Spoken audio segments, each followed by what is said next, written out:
Hello guys, welcome to my channel. This is the 42nd tutorial in this course, and in this tutorial we are going to talk about a couple of important string functions. The first one that we're going to have a look at is the length function, and the length function is used to determine the number of characters that you have in a string, right? So I'll just demonstrate it to you. So you type in select first and then the name of the function, which is length, and then within parentheses and single quotes you put in your string.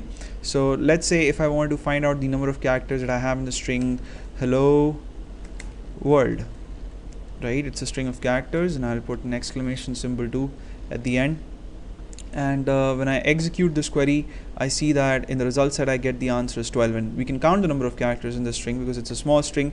The word hello has got 5 characters, and then you have a space that takes the count to 6, and the word world has 5 more characters, so that takes the total count to 11, and then the exclamation character at the end takes the total count to 12 characters, right?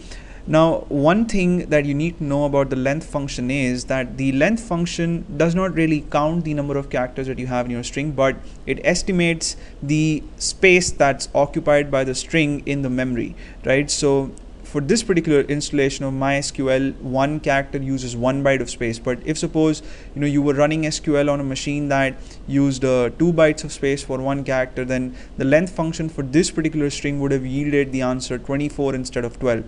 Right, so if you want to calculate the number of characters that you have in your string and not the space that the string occupies in the memory, then you have to use another function, and that one is char underscore length.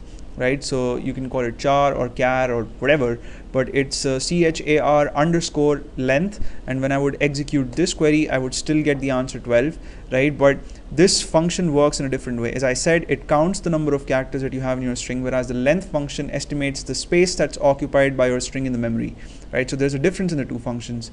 So the next function that we're going to have a look at in this tutorial is the insert function, and the insert function is used to insert a string into another string, right? So you could say that it replaces a portion of the original string with a new string, but it's actually inserting another string in one string, right? So let me just demonstrate it to you. It takes in 4 arguments, by the way, and some people say that it's a freaky function, but I kind of like it. So the first argument is the original string. So let's say I have a string hello world, right? It's not hello world, it's hello world, and I want to replace this word from the string with the word world, right? I hope I'm not confusing you guys, but that's what I want to do.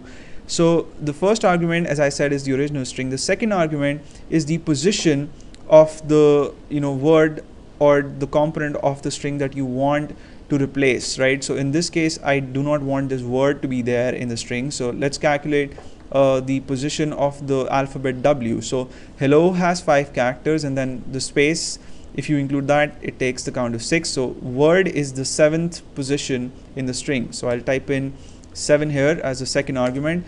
The third argument is the number of characters that you want to replace from the string, right? So the word here has got 5 characters, so I'll type in sorry, it's got 4, but then the word that is going to replace this word, that is world, has got 5 characters, and that's why I'm going to put 5 there. And then the last argument finally has to be the string that's going to be inserted, so that will be world, and I'll put in a semicolon, and when I execute you see that the word has been replaced with the word world, right? So I could have chosen a better example to demonstrate this, but I just hope that you guys have understood, and in case you have any doubts, then you can put in your comments, and I'll reply to as many as possible. So thank you so much for watching this tutorial. I'll see you in the next one, in which we'll still discuss a few more string functions, because I guess there are some that are important that we haven't discussed as far. The